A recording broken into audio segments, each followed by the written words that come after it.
नमस्कार, स्वागत आहे तुमचं मोहक रेसिपीज आपल्या मराठी यूट्यूब चॅनेलमध्ये. आषाढ महिना म्हटलं की घराघरामध्ये तळणीचे पदार्थ केले जातात.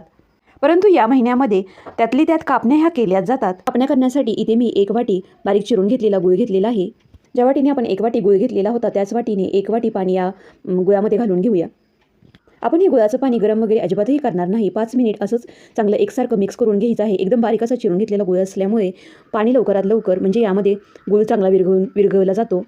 इथे कापण्यांसाठी लागणारं पीठ मी दळून आणलेलं आहे. तर या पिठापैकी 3 वाट्या पीठ या ताटामध्ये काढून घेऊया. कापण्यांची चव वाढवण्यासाठी यामध्ये चवीनुसार मीठ घालून घेऊया. यामध्ये 2 चमचे बारीक रवा घालून घेऊया. इथे मी 1 चमचा बडीशेप, वेलची व थोडंसं जायफळ मिक्सरमधून ओबडधोबड वाटून घेतलेलं आहे ते यामध्ये घालून घेऊया. कापण्या एकदम खुसखुशीत होण्यासाठी इथे मी थोडंसं तूप गरम करून घेतलेलं आहे. तर या तुपापैकी 4 चमचे तूप यामध्ये घालून घेऊया. आपल्याला त्याचं पाणी तयार करून घेतलेलं होतं ते गाळून घेतलेलं आहे. हे ग्लासमध्ये एका काढून घेतलेलं आहे. त्या पाण्यातील थोडं पाणी या पिठामध्ये घालून किंचितचा सैलसर असा गोळा मळून घेऊया. इथं मी पीठ मळून घेतलेलं आहे म्हणजेच कणिक. या पोळपाट लाटण्यालाही थोडंसं तेल लावून घेऊया. एक मोठी पोळी लाटून घ्यायची आहे. आपल्याला ही पोळी खूप जास्त जाडही लाटायची नाही व खूप जास्त पातळही करायची नाही. थोडीशी पोळी लाटून घेतल्यानंतर यावरती थोडीशी खसखस शिंपडून घेऊया व खसखस तर इतपत जाडीची इथे मी पोळी लाटून घेतलेली आहे. आता कापण्या कट करून घेऊया. पहिल्यांदा उभे व नंतर तिरकस असं कट करून घ्यायचं आहे म्हणजे त्याला डायमंड आकार देऊन घ्यायचा आहे.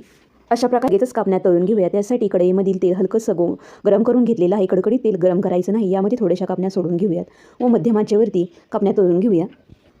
2 ते 3 वेळा कापण्या उलटपालट केल्यानंतर कापण्यांना छान असा गोल्डन ब्राऊन रंग आलेला आहे. आपण सर्व कापण्या तळून घेतलेल्या आहेत. यातील एक कापणी मी तुम्हाला तोडून दाखवते. एकदम खुसखुशीत व मऊसूद अशी कापणी बनलेली आहे.